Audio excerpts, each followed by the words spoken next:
में हम लोग बूढ़े आदमी पीछा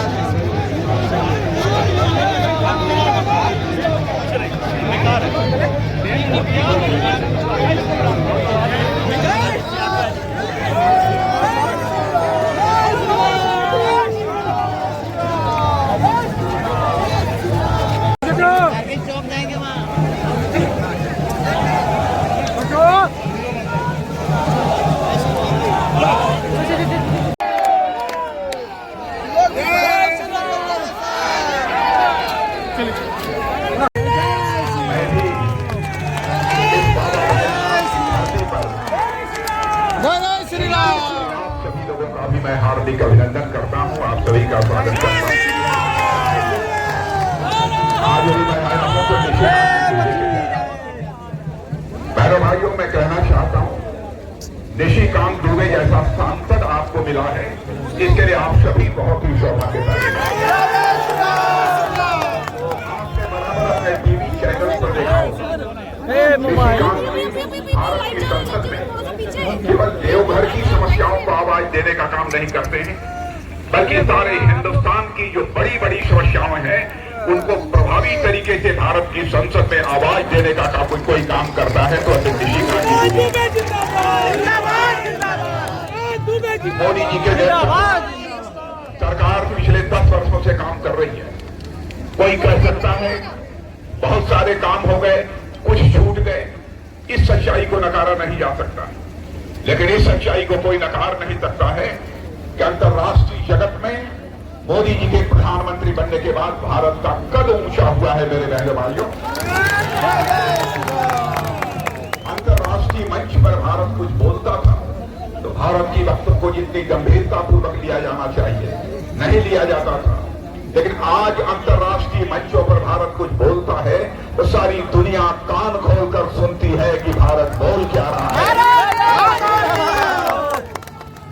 धन दौलत के मामले में, अर्थव्यवस्था के आकार के मामले में, जब डॉक्टर मनमोहन सिंह जी 2004 में प्रधानमंत्री बने थे, उस समय दुनिया में धन दौलत के मामले में हमारा यह भारत दुनिया में 2004 में 11वें स्थान पर था।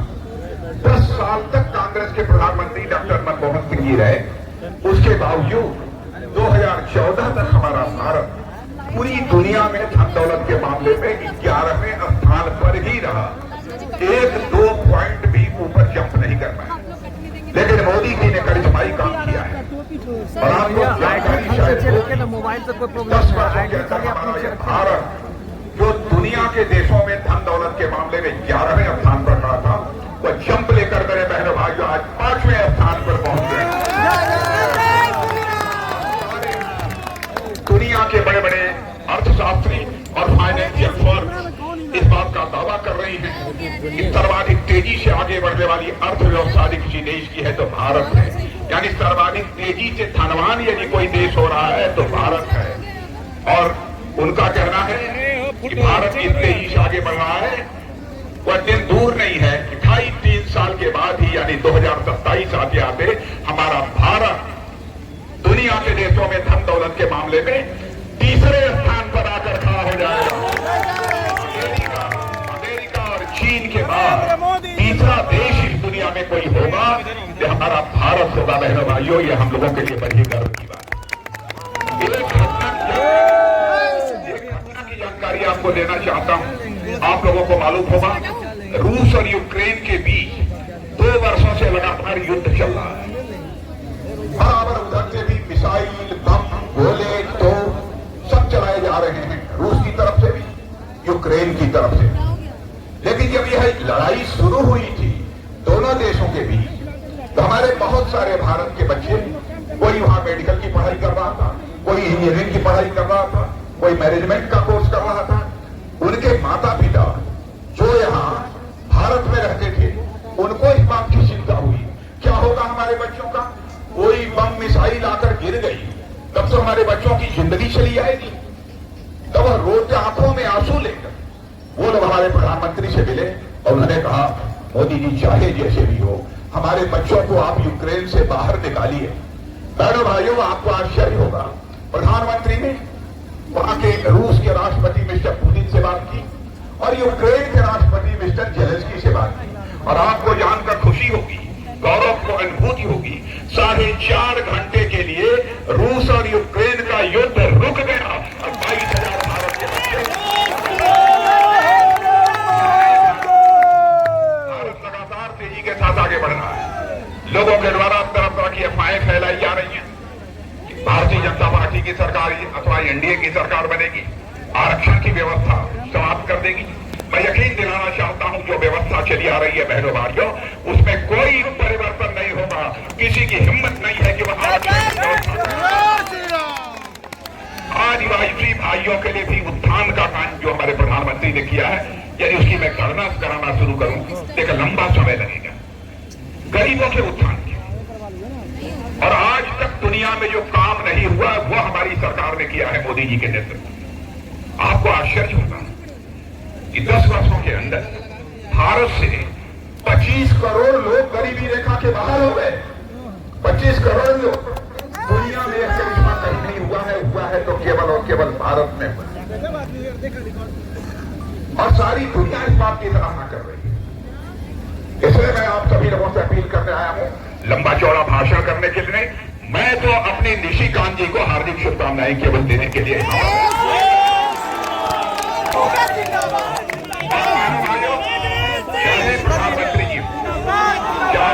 चाहे प्रधानमंत्री जी, चाहे हम लोग, चाहे कोई भी, जब कभी कोई मुद्दा, गंभीर मुद्दा संसद में पेश होता है, यदि तलाश किसी सांसद की जाती है तो आपका सांसद है निशिकांत,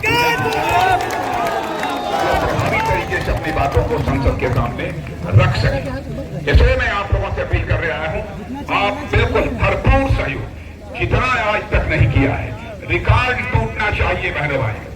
और मैं आज इस बाबा की धरती पर यह भी कहकर जा रहा हूं, मैं बाबा की धरती पर यह कहकर जा रहा हूं, यदि निशिकांत जीत गए और आपने सारे रिकॉर्ड अब तक के देवघर के तोड़ दिए, तो यकीन रखिएगा मैं निशिकांत जी से कहूंगा 2, 4, 6, 8, 10 महीने के बाद एक बार मुझे फिर से इस बाबा की धरती पर लेकर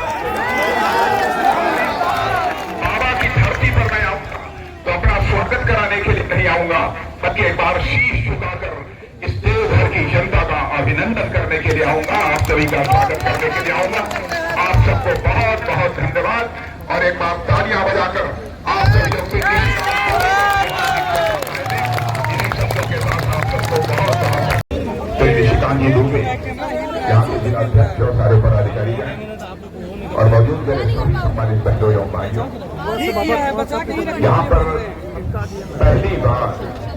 पहली बार क्या मैंने लंबे समय के बाद किसी सार्वजनिक सभा को संबोधित करने के लिए आप लोग संबोधन को सुने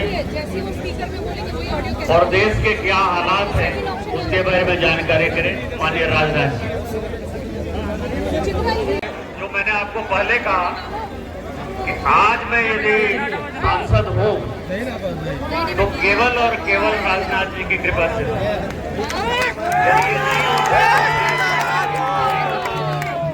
और मुझे आशीर्वाद देने के लिए माननीय राजनाथ जी आएंगे। ये मेरे लिए गर्व की अनुभूति है, सम्मान की अनुभूति है। मैं अरे मैडम किसका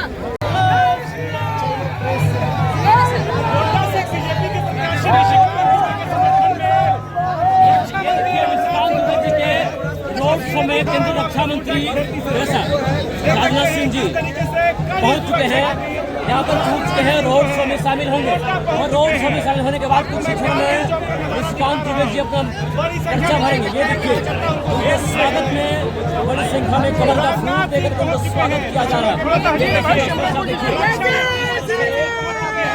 साथ में उनके निशिकांत दुबे हैं और भी कई जो है बीजेपी के शीर्ष नेता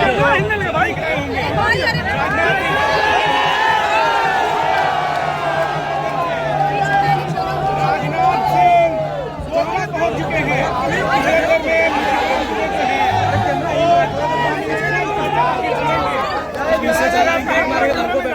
तरीके से जो है राजनाथ सिंह और यहाँ से स्वागत कर रहे हैं। देखिए बीजेपी प्रत्याशी निशिकांत दुबे के समर्थन में केंद्रीय रक्षा मंत्री राजनाथ सिंह